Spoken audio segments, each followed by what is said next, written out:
సదాశివసమారంభాం శంకరాచార్యమధ్యమాం అస్మదాచార్యపర్యంతాం వందే గురుపరంపరాం. హరి ఓం. శ్రీ గురుభ్యో నమః. హరి ఓం. పార్థాయ ప్రతిబోధితాం భగవతా నారాయణేన స్వయం వ్యాసేన గ్రథితాం పురాణమునినాం మధ్యే మహాభారతం అద్వైతామృతవర్షిణీం భగవతీం అష్టాదశాధ్యాయినీం అంబ త్వామనుసందధామి భగవద్గీతే భవద్వేషిణీం. యం బ్రహ్మా వరుణేంద్రరుద్రమరుతస్తున్వంతి దివ్యైస్తవైః వేదైః సాంగపదక్రమోపనిషదైః గాయంతి యం సామగాః. ధ్యానావస్థితతద్గతేన మనసా పశ్యంతి యం యోగినః యస్యాంతం న విదుః సురాసురగణా దేవాయ తస్మై నమః. ఓం శ్రీకృష్ణ పరబ్రహ్మణే నమః. స్మరవారం వారం కార్యక్రమంలో శ్రీమద్ భగవద్గీత జ్ఞానయజ్ఞంలో 50వ రోజు అధ్యయనానికి మీ అందరికీ స్వాగతం. ఆ భగవంతుని యొక్క కృపా కటాక్ష వీక్షణముల వల్ల నిరాటంకంగా మనం ఈ భగవద్గీత జ్ఞానయజ్ఞంలో 50వ రోజుకి చేరుకోగలిగాం. అదేవిధంగా ఏ ఆటంకము లేకుండా ఈ జ్ఞానయజ్ఞాన్ని పూర్తి చేయగలము అని ఆశిస్తూ మనం ముందుకు వెళదాం. తద్బుద్ధయస్తదాత్మానః తన్నిష్టాస్తపరాయణః గచ్చంత్య పునరావృత్తిం జ్ఞాననిర్భూతకల్మషా. ఇది ఇంకొక అద్భుతమైనటువంటి శ్లోకం. నిజానికి 18 నుంచి 21 వరకు అన్ని శ్లోకాలు అద్భుతమైనటువంటి శ్లోకాలే. ఈ శ్లోకంలో ఆధ్యాత్మిక రంగంలో పైకి రావడానికి చెయ్యవలసినటువంటి సాధనల గురించి చెప్తున్నాడు కృష్ణ పరమాత్మ. అవి ఒక వరుస క్రమంలో వచ్చేలాగా మనం వాటిని పేర్చుకుందాం.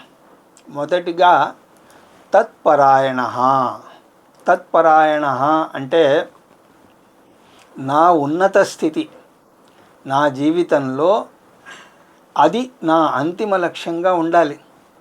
ఇప్పుడు నేను తక్కువ స్థాయిలో ఉన్న అహంకారంతో మమేకం చెందుతూ ఉన్నాను.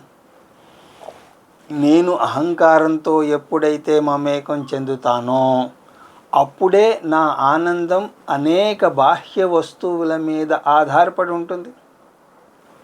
నా భార్య అలా ఎందుకు ఉన్నది, నా పిల్లలు ఇలా ఎందుకు ఉన్నారు అని బాధపడుతూ ఉంటాను. అంతేకాదు, కుటుంబం పెరిగిన కొద్దీ ఆ బంధాలు పెరుగుతూ వస్తాయి, వాటితో పాటు బాధలు కూడా పెరుగుతూ వస్తాయి. సర్వం పరవశం దుఃఖం. బాహ్య వస్తువుల మీద ఆధారపడితే దుఃఖమే మిగులుతుంది. ప్రపంచాన్ని మార్చలేము అని మనం 90 ఏళ్ళు వచ్చాక తెలుసుకుంటాం.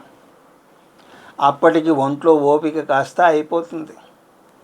అందువల్ల తెలివైనటువంటి లక్ష్యం ఏమిటి అంటే మనం ఆనందంగా భద్రంగా ఉండాలి. అవి బాహ్య వస్తువులతో రావు. బాహ్య వస్తువులు ఎలా ఉన్నా సరే మనం ఆనందంగా ఉండాలి. దీన్ని అంతర్గత స్వేచ్ఛ అంటారు. నిజానికి ఈ అంతర్గత స్వేచ్ఛనే మోక్షం అని కూడా అంటారు. మోక్షం అంటే ఎక్కడో అడవిలోకి వెళ్ళడమో మరణానంతరం పొందాకో అని అనుకోకండి. మోక్షం అంటే పరిస్థితులు మనం ఆశించినట్టుగా లేకపోయినా కూడా మనం ఆనందంగా ఉండగలగడం. దీనివల్ల ప్రయోజనం ఏమిటి అంటే భవిష్యత్తులో భయం వేయదు. భవిష్యత్తు మన పూర్ణత్వాన్ని ప్రభావితం చెయ్యలేదు అని తెలుస్తుంది. ఆపూర్యమాణం అచలం ప్రతిష్టం సముద్రమాప ప్రవసంతి యద్వత్ తద్వత్ కామాయం ప్రవసంతి సర్వే స శాంతిమాప్నోతి న కామకామాన్ అని 2వ అధ్యాయంలో మనం చూసాం. సముద్రం తన పూర్ణత్వానికి నదుల మీద ఆధారపడదు. నదులు మేమే నీకు నీటిని ఇస్తున్నాము అని అంటే సముద్రం ఏమంటుంది? ఏమీ అనదు.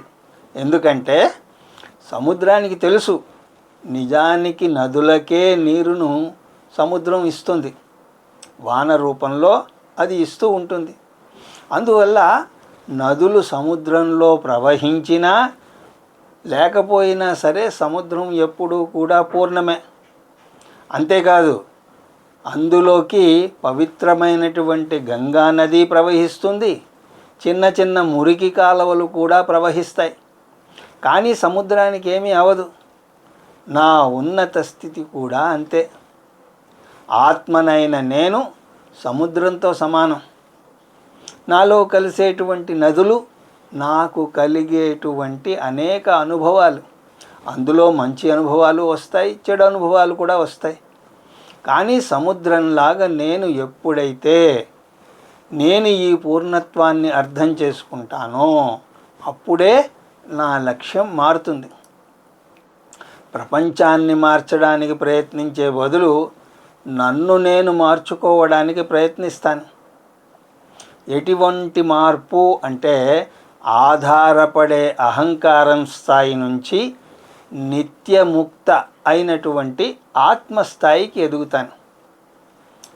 ఇంతవరకు నేను లౌకిక విషయాల్లో కొట్టుమిట్టాడుతూ అశాంతి పాలవుతున్నాను. ఇప్పుడు నేనేం చెయ్యాలో నాకు తెలుసు. తత్పరాయణ, నా జీవితానికి ఒక మార్గం ఏర్పడింది. ఎప్పుడైతే నా ఉన్నత స్థితిని నేను తెలుసుకుంటానో అప్పుడే నేను అసంగత్వాన్ని అలవర్చుకుంటాను. ఆకాశంలో అన్నీ ఉన్నా సరే ఎలాగ ఆకాశం దేనితోనూ సంగత్వం లేనిదో ఆత్మగా నాకు దేనితోనూ సంగత్వం లేదు. తెర మీద సినిమా ఆడుతున్నా తెర అసంగమం. తెర మీద కురిసే వాన తెరవను తడపలేదు. సినిమాలో ఎగిసిపడే మంటలు తెరను కాల్చలేవు. అలాగే నేను కూడా అందరితో ఉంటాను, కానీ ఎవ్వరితోనూ బంధం లేదు. ఈ ఆంతర సన్యాసం జ్ఞానం వల్లనే వస్తుంది. దీన్ని విద్వత్ సన్యాసం అని కూడా అంటారు. అందుకోసమే ఈ అధ్యాయానికి సన్యాసయోగము అని కూడా పేరున్నది. జ్ఞానం ద్వారా ఆంతర సన్యాసం. ఇక 2వది తద్బుద్ధయ. ఇక్కడ బుద్ధి అంటే జ్ఞానం, తద్బుద్ధి అంటే ఆత్మజ్ఞానం. నా లక్ష్యం ఏర్పడ్డాక నేనేం చేస్తాను? ఆత్మజ్ఞానం పొందడానికి వస్తాను. ఇక్కడ కర్మయోగం గురించి చెప్పలేదు, కానీ దాన్ని కూడా మనం కలుపుకోవాలి. కర్మయోగాన్ని పాటించి జ్ఞానయోగానికి రావాలి. జ్ఞానయోగంలో ఏం పొందుతాము? నా ఉన్నత స్థితిని నేను తెలుసుకుంటాను. నా ఉన్నత స్థితి గురించి తెలుసుకుంటే సరిపోదు. నేను అంత తేలిగ్గా దాంతో మమేకం చెందను. నా అహంకారంతోనే లయమవుతూ వస్తాను. ఎందుకంటే ఎన్నో సంవత్సరాలుగా నా మనశ్శరీరాలతో మమేకం అయి ఉన్నాను. అది అంత తేలిగ్గా పోదు. పూరి గుడిసెల్లో మురిక్కాలవల పక్కన ఉండేటువంటి బీదవారి జీవనం ఉన్నతంగా ఉండాలి అని ప్రభుత్వం వారికి ఉచితంగా ఇళ్లను పంచిపెడుతుంది. కానీ వారేం చేస్తారు? ఆ ఇళ్ళు తీసుకుని ఎవరికో అద్దెకిచ్చేసి దర్జాగా మళ్ళీ పాత జీవనంలోనే కొనసాగుతారు. మనలో ఆ బానిసత్వం పేరుకుపోయింది. అంతెందుకు, ఆంగ్లేయుల పరిపాలనే బాగుంది అనేవాళ్ళు ఇప్పటికీ ఉన్నారు. బానిస మానసత్వం తరతరాలుగా మనలో పేరుకుపోయింది. అందువల్లనే నేను ఆత్మను అని అనుకోకుండా నేను అహంకారాన్ని అని అనుకుంటాను. దీన్ని వాసన అని అంటారు. దేహాత్మ వాసన ఇది. అందువల్ల ఆత్మజ్ఞానం పొందాక ఏమంటాను అంటే, నేను సంసారిని, కానీ నాకొక ఉన్నత నేను ఉన్నది, అది ఆత్మ, అది ముక్తి పొందింది అని అంటాను. ఆ ఉన్నత నేను ఎక్కడో ఉన్నట్టుగా అనుకుంటాను. దానివల్ల కూడా పెద్ద ప్రయోజనం లేదు. దాని నుంచి తర్వాత సాధనకు రావాలి. ఏమిటది? నేను భర్తను, నేను తండ్రిని, నేను విద్యార్థిని అంటూ చెప్పుకునేటువంటి అహంకారపు ప్రశంసలను మానాలి. కొంతమంది నేను గొప్ప భక్తుణ్ణి, దేవుడికి ఇంత దానం చేశాను అని గొప్పలు చెప్తూ ఉంటారు. కొంతమంది నేను సన్యాసిని, అన్నీ పరిత్యజించాను అని అంటారు. శాస్త్రం నువ్వు అన్నీ పరిత్యజించావు నిజమే, కానీ నేను అన్నీ పరిత్యజించాను అనే భావనను పరిత్యజించలేదు అంటుంది. త్వజధర్మం అధర్మంచ ఉభే సత్యానృతే త్యజ, ఉభే సత్యానృతే త్యక్త్వా ఏన త్యజతి తజ్త్యజః. అన్నీ పరిత్యజించాక నేను గొప్ప త్యాగిని అనే అభిమానాన్ని కూడా పరిత్యజించమంటుంది శాస్త్రం. అది అంత తేలిక కాదు. నేను గీత నేర్చుకున్నాను, అదొక గర్వం. నాకు బ్రహ్మసూత్రాలు తెలుసు, ఇంకా గొప్ప గర్వం. ఆ గర్వం చాలా శక్తివంతమైనది. అది అంత తేలిగ్గా పోదు. అందువల్ల అహంకారం నేను నుంచి ఆత్మను నేను, ఆపేక్షక నేను నుంచి ఆత్యంతిక నేనుకు మారాలి. ఇక మూడవది తదాత్మానః. నిజానికి ఇదే చాలా కష్టమైనటువంటి పని. నేను ఉన్నత స్థితికి చెందిన ఆత్మను అని అర్థం చేసుకోవడం చాలా తేలిక. కానీ అహంకార అభిమానాన్ని వదులుకోవడం చాలా కష్టం. అందువల్లే కృష్ణ పరమాత్మ తత్ ఆత్మనః అని అంటున్నాడు. తత్ ఆత్మనః అంటే ఉన్నత నేనుతో మమేకం చెందడం. అందువల్లే పూర్వం ఆశ్రమ ధర్మాలలో సన్యాస ఆశ్రమాన్ని చెప్పేవారు. ఎందుకంటే సన్యాసం స్వీకరిస్తే బంధాలు తెంపుకోవడం తేలిక. ఒక్కొక్క బంధం ఒక్కొక్క విధమైనటువంటి అహంకారాన్ని పెంచుతుంది. భార్య ఉంటే భర్త అనే అహంకారం, పుత్రుడు ఉంటే తండ్రి అనే అహంకారం పెరుగుతూ ఉంటాయి. న తాతో న మాత న గురుర్ నైవ శిష్య న బంధుర్న మిత్రం. తండ్రి, తల్లి, గురువు, శిష్యుడు ఎవరూ లేరు. వారంతా కూడా శరీరానికి చెందినవారు. అలాగని చెప్పి ఈ విషయం వినగానే ఇంటికి వెళ్ళి ఇవాళ నుంచి నువ్వు నా భార్యవు కావు, నేను నీకు భర్తను కాను అని అనకండి. భర్త పాత్రలో ఉంటూ భర్తగా ప్రేమను చూపిస్తూ ఇది నేను వేసే వేషం మాత్రమే అనే నిష్టలో ఉండాలి. పొద్దున్న లేస్తూనే నా పాత్రను నేను గుర్తు తెచ్చుకోవాలి. రాత్రి పడుకునే ముందు ఇది నా పాత్ర అని గుర్తుంచుకోవాలి. ఇక నాలుగవది తన్నిష్ట. అలా నేను ఉన్నతమైన ఆత్మను అని ఆత్మలోనే రమించడాన్ని తన్నిష్ట అని అంటారు. అంతకుముందు నేను శరీరాన్ని, నాకు ఆత్మ ఉంది అని అన్నాను. ఇప్పుడు నేను ఆత్మస్వరూపాన్ని అని అర్థం చేసుకున్నాను. ఇప్పుడు నా మాటను మార్చాలి. ఏమనాలి? నేను ఆత్మను, నాకు వ్యవహారం నడపడానికి ఈ శరీరం ఉంది అని అనాలి. దానిని ఎప్పుడైనా సరే దేవుడు నాకు ముందు చెప్పకుండా తీసుకుని వెళ్ళిపోవచ్చు. నేను శాశ్వతమైనటువంటి ఆత్మను. నన్ను దేవుడు ఎప్పుడూ తీసుకువెళ్ళలేడు కూడా. నేను తండ్రిని, నేను భర్తను అనే వేషాన్ని వేశాను. ఇవన్నీ కూడా వేసిన పాత్రలు మాత్రమే. ఈ నిధిధ్యాసలో ఎప్పుడు ఉండాలి. దానికి వీలుగా శంకరులు వారు అనేక శ్లోకాలు రాశారు. వాటిని నిధిధ్యాస శ్లోకాలు అని అంటారు. మనోబుద్ధ్యహంకార చిత్తాని నాహం నచ శ్రోత్రజిహ్వే నచ ఘ్రాణనేత్రే నచ వ్యోమభూమిర్ న తేజో న వాయు చిదానందరూప శివోహం శివోహం. ఈ శరీరం, ఇంద్రియాలు, ఈ మనస్సు, ఈ బుద్ధి అన్నీ నేను వ్యవహారం నడపడానికి ఇవ్వబడ్డాయి. కానీ నేను ఇవేవీ కాదు. నేను వాటి వెనక ఉన్నటువంటి చైతన్యాన్ని. ఈ సూత్రాన్ని నేను పదే పదే వల్లి వేస్తే నాకు అది సహజంగా అబ్బుతుంది. బ్రహ్మచారి పెళ్లి చేసుకుని గృహస్థు అయిన కొత్తల్లో అయ్యానని జీర్ణించుకోవడానికి కొంత సమయం పడుతుంది. కానీ తర్వాత అది అతనిలో స్థిరంగా ఉండిపోతుంది. కలల్లో కూడా గృహస్థుగానే కలగంటాడు. ఈ ప్రయత్నరహిత జ్ఞానాన్ని జ్ఞాననిష్ట అని అంటారు. నాకు జ్ఞాననిష్ట కలిగిందో లేదో ఎలా తెలుస్తుంది అంటే, కష్టకాలంలో నా ప్రమేయం లేకుండా నాకు ఆ జ్ఞానం గుర్తు వస్తే నేను ఆ జ్ఞాననిష్టలో ఉన్నట్టు అర్థం.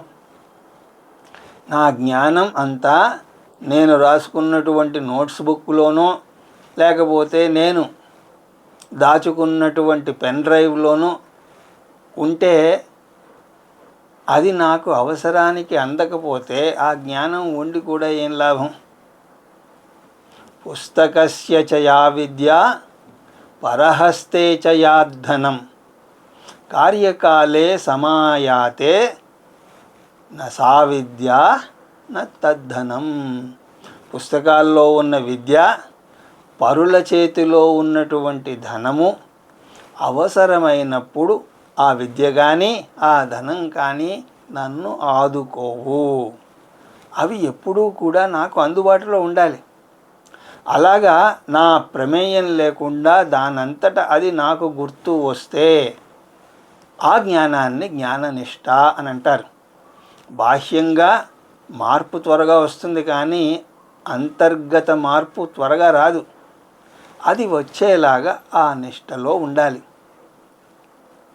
ఈ జ్ఞానాన్ని పొందే 4 దశలు ఉన్నాయి. మొదటిది జ్ఞానయోగం, విలువను తెలుసుకోవడం. రెండవది నాకు ఆత్మ ఉన్నది అని తెలుసుకోవడం. మూడవది నేను ఆ ఉన్నతమైనటువంటి ఆత్మను అని స్వీకరించడం. నాలుగవది ఈ జ్ఞానం నాలో అప్రయత్నంగా స్వాభావికంగా స్థిరపడ్డం. ఈ 4 దశలను దాటిన వారిని బ్రహ్మనిష్ఠులు లేదా జ్ఞాననిష్ఠులు అని అంటారు. అటువంటి వారికి ఏమి వస్తుంది అంటే జ్ఞాన నిర్భూత కల్మష. అన్ని కల్మషాలు జ్ఞానం వల్ల నిర్మూలింపబడతాయి. మనకి 3 కల్మషాలు ఉంటాయి. అవేమిటి అంటే అజ్ఞానం, సంశయం, విపర్యయం. అజ్ఞానం అంటే ఆత్మ గురించిన అజ్ఞానం. సంశయం అంటే శాస్త్రం నేర్చుకున్నాక కూడా కలిగేటువంటి కొన్ని సందేహాలు. విపర్యయం అంటే అహంకార అభిమానాలు. ఈ 3 కూడా కల్మషాల కిందకు వస్తాయి. అవి నిర్ఘూతం అంటే జ్ఞానశక్తి వల్ల తొలగించబడతాయి. దీన్ని జీవన్ముక్తి అని అంటారు. ఈ జ్ఞానం పొందిన వారు ఇక్కడే ఇప్పుడే జీవన్ముక్తిని అనుభవిస్తారు. ఎంతకాలం అనుభవిస్తారు అంటే వారి ప్రారంధం ఉన్నంత వరకు. అపునరావృత్తి గచ్చంతి, వాడు మళ్ళీ మరణించాక పుట్టరు. ఈ శరీరం రాలిపోయాక వారిది మరణం అనరు. వారు ఆత్మ కాబట్టి దానికి మరణం లేదు. కాబట్టి వారు విదేహముక్తిని పొందారు అని అంటారు. అపునరావృత్తి అంటే విదేహముక్తి. వారికి పునరపి జననం పునరపి మరణం ఉండదు. విద్యా వినయ సంపన్నే బ్రాహ్మణే గవిహస్తిని సునిచైవ స్వపాకే చ పండితా సమదర్శినః. ఈ 2 శ్లోకాల్లో కృష్ణ పరమాత్మ జ్ఞాన ఫలం గురించి చెప్తున్నాడు. వేదాంతం ప్రకారం మన సమస్య ప్రపంచం వల్ల కాదు, మనుష్యుల వల్ల అంతకన్నా కాదు. ఎందుకంటే అదే ప్రపంచంలో అదే మనుష్యుల మధ్య మోక్షం పొందిన జ్ఞానులు కూడా జీవిస్తున్నారు కదా. సంపూర్ణం జగదేవ నందనవనం సర్వేపి కల్పద్రుమా గంగాం వారి సమస్తవారినిహవా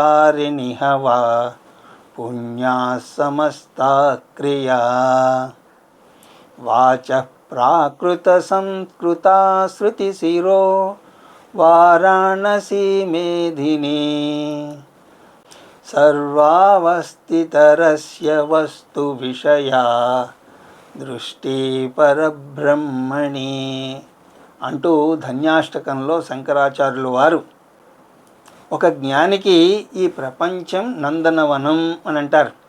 ఇక్కడ ఉన్న వృక్షాలన్నీ కూడా కామధేనువులు. అన్ని ప్రదేశాలు ఆయనకి కాశీతో సమానం. అన్ని నదులు గంగా. అంటే ప్రపంచం అలాగే ఉన్నది, మనుష్యులు అలాగే ఉన్నారు. కానీ జ్ఞాని ఆనందం పొందుతున్నాడు. అంటే సమస్య ప్రపంచంలో లేదు, మనం చూసేటువంటి దృష్టిలోనే ఉంది. సృష్టిలో భేదం లేదు, కానీ దృష్టిలోనే భేదం. అందువల్ల వేదాంతం ఈ ప్రపంచాన్ని మార్చదు, మన దృక్కోణాన్ని మారుస్తుంది. ప్రపంచం అద్దంలా ఉంటుంది. అద్దంలో నేను నన్నే చూసుకుంటాను. అలాగే ప్రపంచంలో కూడా నన్ను నేనే చూసుకుంటాను. అంటే ప్రపంచం ఎలా ఉంది అని నలుగురిని అడిగితే ఆ నలుగురు 4 రకాలుగా చెప్తారు. ఎందుకు? ఎవరికి ఏది ఇష్టమైతే దాన్నే ప్రపంచంలో వెతుక్కుంటూ ఉంటారు. అందంగా అలంకరించుకునే మోజు ఉన్నవారు ప్రపంచంలో కూడా ఎవరెలా అందంగా అలంకరించుకున్నారో చూస్తారు. అందం మీద ఇష్టం ఉన్నవారు అందమైన వారిని చూస్తారు. మంచితనం ఉన్నవారు మంచితనం ఉన్నవారిని గుర్తిస్తారు. తెలివైన వారు తెలివైన వారిని వెతుక్కుంటారు. ఈ విషయం రమణ మహర్షి సద్దర్శనంలో చాలా అద్భుతంగా వివరిస్తారు. చివరికి మనం చూసే దేవుణ్ణి కూడా మన ఇష్టాయిష్టాలకు తగ్గట్టుగానే చూస్తాం. అందం చూసేటువంటి భక్తుడు దేవుణ్ణి సుందరాకారునిగా కీర్తిస్తాడు.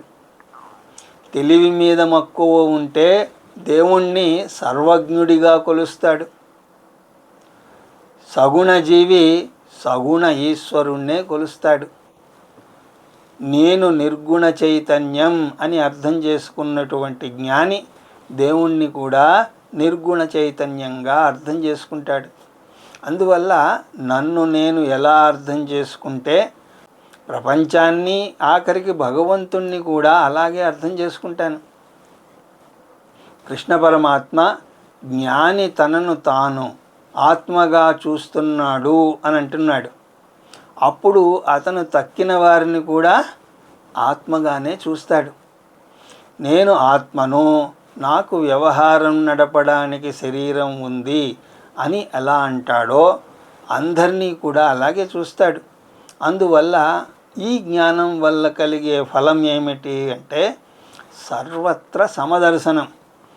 ఈ సమదర్శనం మామూలు కళ్ళతో రాదు. జ్ఞాన నేత్రంతో, దివ్య చక్షువులతో సర్వత్ర సమం అసంగం సచ్చిదానందం చైతన్యం పశ్యతి. పిల్లవాని చేతిలో ఉన్నటువంటి 500 రూపాయల నోటుకి మీ చేతిలో ఉన్నటువంటి 500 రూపాయల నోటుకి భేదం ఏమిటి? పిల్లవాడికి అది ఒక చిన్న కాగితం ముక్క మాత్రమే. దాన్ని చింపడమో పారేయడమో నోట్లో పెట్టుకోవడమో చేస్తాడు. కానీ మీరు దాన్ని విలువైన డబ్బుగా చూస్తారు. మీరు కాగితాన్ని చూడరని కాదు, కానీ ఆ కాగితం వెనుక మీరు ఇంకొకటి చూస్తారు. అది జ్ఞానం. అది జ్ఞానం వల్ల వచ్చినటువంటి దృష్టి. అదేవిధంగా జ్ఞాని దృష్టి సమదృష్టి, అజ్ఞాని దృష్టి విషమ దృష్టి. జ్ఞానిది అభేద దృష్టి, అజ్ఞానిది భేద దృష్టి. ఇది ఈ శ్లోకం యొక్క సారాంశం. ఈ సమదృష్టి అసంకల్పితంగా ఏర్పడుతుంది. పండితా సమదర్శిన. ఇక్కడ పండితా అంటే జ్ఞాని అని అర్థం, ఆత్మజ్ఞాని.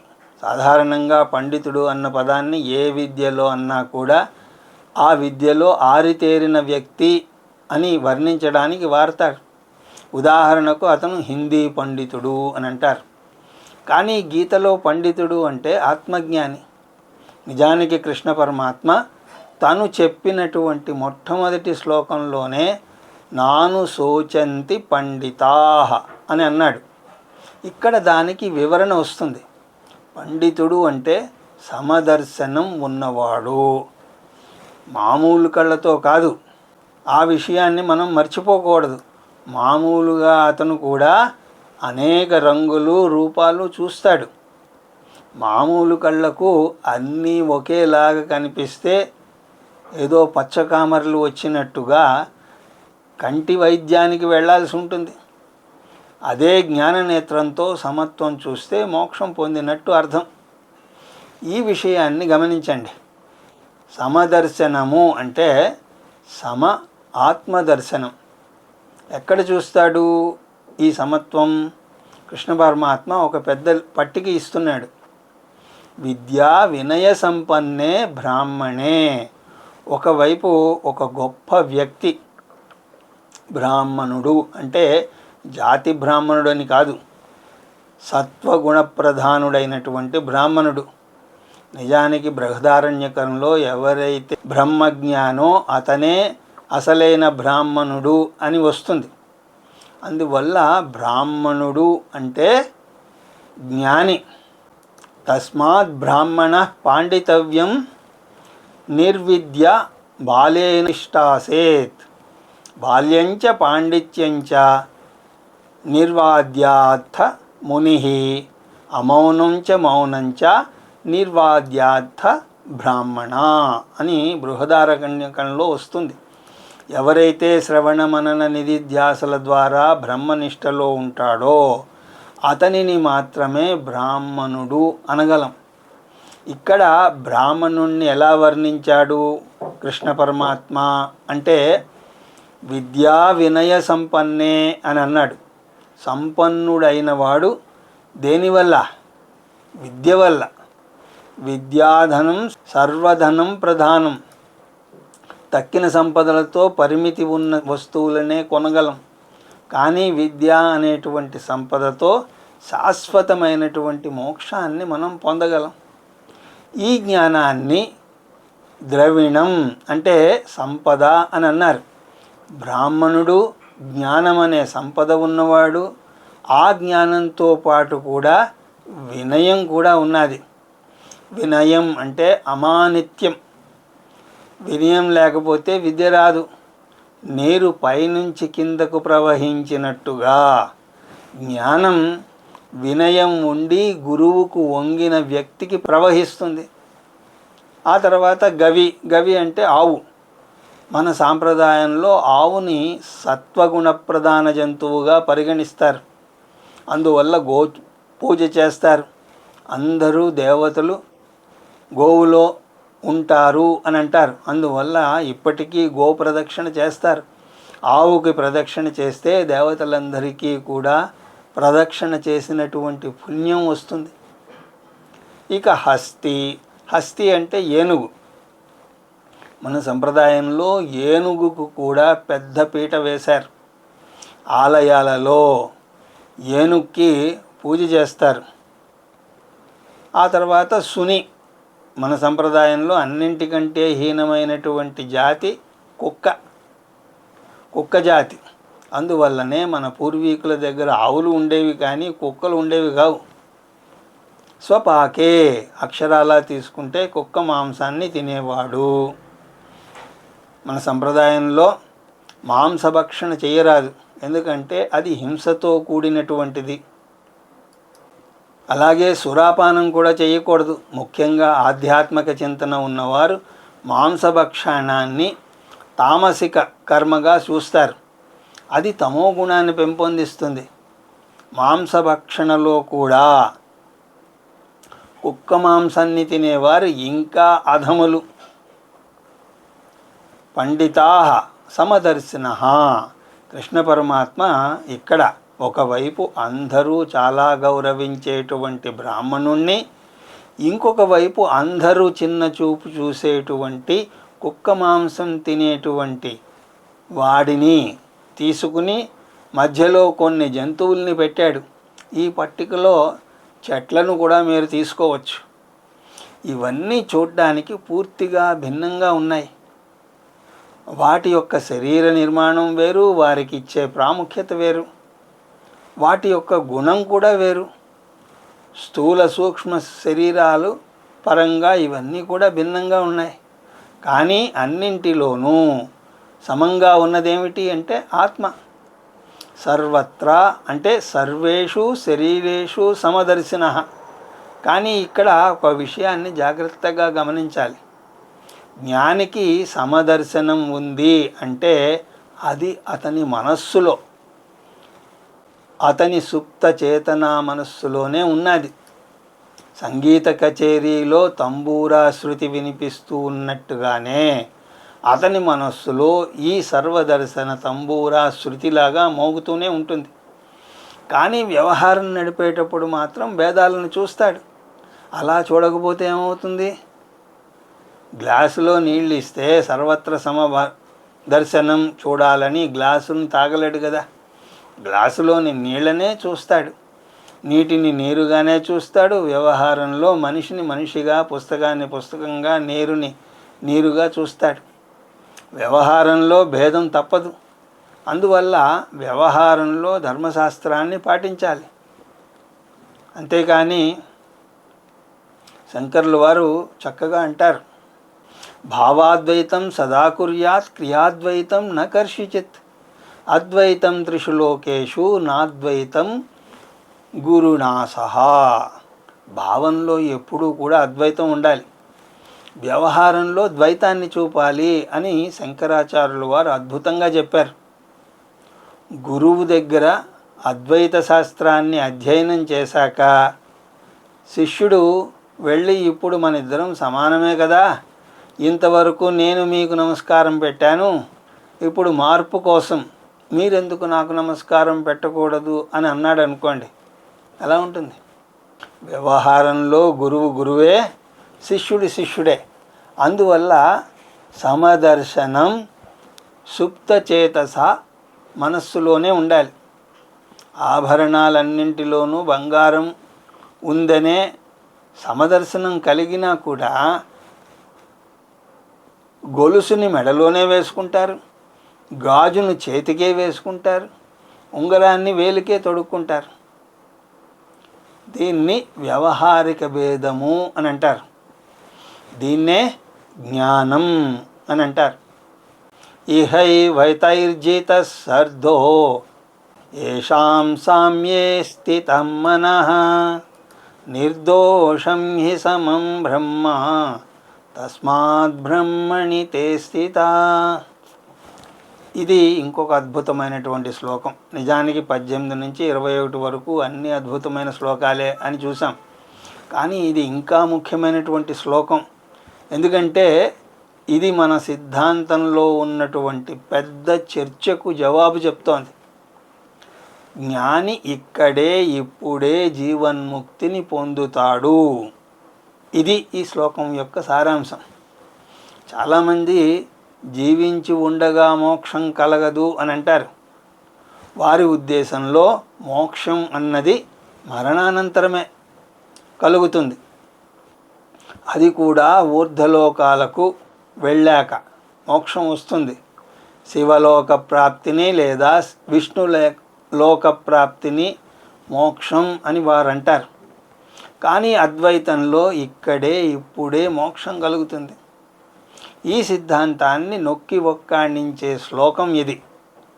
ఆ విషయం కృష్ణ పరమాత్మ చాలా గట్టిగా చెప్తున్నాడు. ఇహైవా, ఇహ అంటే ఇక్కడే ఇప్పుడే, ఇక్కడే ఇప్పుడే మోక్షం సాధ్యం. అయితే ఎవరికి? తైహి అంటే అభేద దృష్టి లేదా సమదృష్టి ఉన్నవారు, అంటే జ్ఞానులు. సర్గజిత, సర్గ అంటే పునరపి జననం పునరపి మరణం అంటే సంసారం. జిత అంటే జయించిన వారు. మొత్తం వాక్యాన్ని కలిపితే జ్ఞానులు ఇక్కడే ఇప్పుడే సంసారాన్ని జయిస్తారు. అంటే వారిని సంసారం బాధించదు. ఎందుకు? వారి దృక్కోణం మారింది కాబట్టి. ఇప్పుడు ఒక అల ఉదాహరణ చూద్దాం. ఒక అల తను చిన్న అల అని అనుకుంటే అంతా బాధే. తను సముద్రంలో పుట్టిందని, దానికి ఒక పుట్టినరోజు ఉందని, ఎప్పుడో మరణం తప్పదని, అలాగే తక్కిన అలలు స్నేహితులు బంధువులు వదిలి వెళ్ళిపోతారని అలా బాధపడుతూ ఉంటుంది. గాలిని చూస్తే అల అల్లల్లాడిపోతుంది. గాలి తనను అంతమొందించడానికే వచ్చింది అని అనుకుంటుంది. అదే అలకు తను అల కాదని నీరు అని తెలిస్తే దాని ఆలోచన ఎలా ఉంటుందో చూడండి. దాని దృక్కోణం మారుతుంది. తను ఒక చిన్న అలను, గట్టిగా గాలి వస్తే రాలిపోతాను, ఒడ్డుకు వెళితే చనిపోతాను అనుకునే అల నేను చిన్న అలను కాదు, మొత్తం సముద్రానికే నీరుగా అధిష్టానాన్ని అని అర్థం చేసుకుంటుంది. అప్పుడు ఎంత పెద్ద మార్పో చూడండి. చిన్న అల ఎక్కడ, పెద్ద సముద్రం ఎక్కడ? ఎప్పుడైతే రెండింటిలోనూ ఉన్నది నీరే, ఆ నీరుని నేనే అని అల తెలుసుకుంటుందో అప్పుడు దానికి ప్రాణభయం ఉండదు. గాలిని చూస్తే భయం వేయదు. గాలి వల్లే తనకు ఈ నామం రూపం వచ్చాయి, అవి పోయినా సరే నీరుగా నేను శాశ్వతము అని తెలుసుకుంటుంది. జ్ఞానం పొందిన అల ఆలోచన అలా ఉంటుంది. జ్ఞాని పరిస్థితి కూడా అలాగే ఉంటుంది. నజాయతే మ్రియతే వా కదాచిత్ నాయం భూత్వా భవితా వా నభూయః. నాకు చావు పుట్టుకలు లేవు. నేను సుషుప్తిలో వ్యవహారం నడపకపోయినా నేను ఉన్నాను కదా. వ్యవహారం లేనంత మాత్రాన నేను లేనట్టు కాదు. అలాగే ఈ స్థూల శరీరం లేకపోయినా ఆత్మగా నేను ఉంటాను. అందువల్ల మరణ భయం పోతుంది. అందువల్ల సర్గజితాః అంటున్నాడు కృష్ణ పరమాత్మ. సంసారాన్ని జయించారు వారు. ఎవరు వారు అంటే ఏషాం మనః సామ్యే స్థితం. ఎవరి మనస్సు అయితే సమదర్శనంలో నెలకొని ఉన్నదో వారు. అలా ఒక క్షణం తను నీరు అని మర్చిపోయినా ప్రాణభయం ఉంటుంది. అలాగే జ్ఞాని ఎప్పుడూ కూడా ఆ జ్ఞాననిష్టలో ఉండాలి. కానీ వ్యవహారంలో ద్వైతం ఉండాలని చూసాం కదా. ఎవరైనా నువ్వెవరు అని అడిగితే స్థూల సూక్ష్మ కారణ శరీరాత్ వ్యతిరిక్త పంచకోశాతీత సన్ అవస్థాత్రయ సాక్షి సచ్చిదానందస్వరూప సన్ యత్తిష్టతి స ఆత్మా అని తత్వబోధలో చెప్పినట్టు చెప్తే ఆ అడిగిన వాడు వెంటనే అక్కడి నుంచి పారిపోతాడు. అందువల్ల అందరూ చెప్పినట్టుగానే నేను ఫలానా అని వివరాలు చెప్పాలి. అలాగ సమదర్శనం చేస్తే ఆ సమవస్తువు ఎలా ఉంటుందిట? సమం బ్రహ్మ. సమం అంటే అన్నింటిలోనూ అధిష్టానంగా ఉన్నటువంటి బ్రహ్మ లేదా ఆ చైతన్యం. ఇంగ్లీష్లో మన గురించి ఏదైనా మనం చెప్పాలి అంటే అయాం అని మొదలు పెడతాం. అయాం తర్వాతే అనేక వివరాలు కలుపుతాం. కానీ అన్నింటిలోనూ సమానంగా ఉన్నది ఏమిటి? అయాం. ఐ అంటే చిత్ రూపం. ఎందుకంటే చైతన్యం ఉన్న వస్తువే ఐ అని అనగలదు. ఈ బల్ల ఐ అని అనలేదు కదా. యామ్ అంటే సత్రూపం, అంటే ఉనికి. ఐ యామ్ అంటే చిత్రూప సత్రూపం. అన్నింటికీ సమానంగా ఉన్నది సత్ చిత్. ఆ సమవస్తువును అంటే సత్ చిత్తును బ్రహ్మ అని అంటారు. ఈ చైతన్యం అన్నింటిలోనూ సర్వవ్యాపకంగా ఉన్నది. అలకు పరిమితి ఉంది కానీ నీరుకు పరిమితి లేదు. ఎందుకంటే నీరు అన్ని అలల్లోనూ ఉన్నది. అలాగే మనస్సుకు దేశ పరిమితి ఉన్నది, శరీరానికి దేశ పరిమితి ఉన్నది. కానీ చైతన్యం అన్ని శరీరాల్లోనూ అన్ని మనస్సుల్లోనూ ఉంటుంది. అటువంటి చైతన్యం ఎంత పెద్దది అంటే అదే బ్రహ్మ. బ్రహ్మ అంటే అనంతం. ఈ అనంతమైనటువంటి బ్రహ్మ అన్నింటిలోనూ ఉంటుంది. దాని స్వరూపం ఎలా ఉన్నది అంటే నిర్దోషం. ఆ బ్రహ్మ ఎప్పుడూ కూడా శుద్ధం, ఎప్పుడూ ఆనందస్వరూపం. ఈ నిత్య శుద్ధ ఆత్మను వదిలేసి అశాశ్వతమైనటువంటి అశుద్ధమైనటువంటి శరీరాన్ని పట్టుకుని ఎందుకు ప్రాకులాడతారు? జ్ఞాని అలా చెయ్యడం లేదు. తస్మాత్ బ్రహ్మణి తే స్థితా. జ్ఞాని ఎప్పుడూ కూడా బ్రహ్మలో నెలకొని ఉంటాడు. జ్ఞాని తను సచ్చిదానందం అని అంటాడు.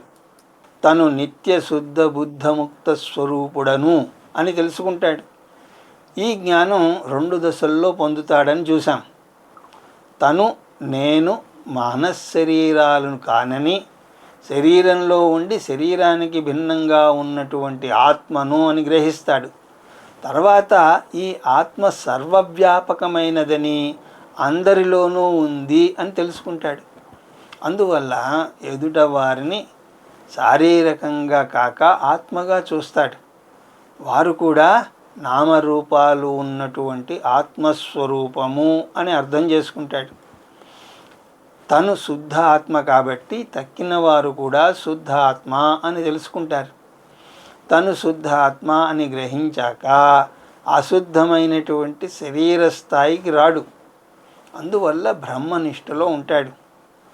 శరీరానికి అవసరమైనంత వరకు పోషణ చేస్తాడు, కానీ శరీరంతో మమేకం చెందడు అని చెప్పాక తన బోధను ఇంకా కొనసాగిస్తున్నాడు కృష్ణ పరమాత్మ. దానిని వచ్చే తరగతిలో దర్శించే ప్రయత్నం చేద్దాం. హరి ఓం తత్సత్.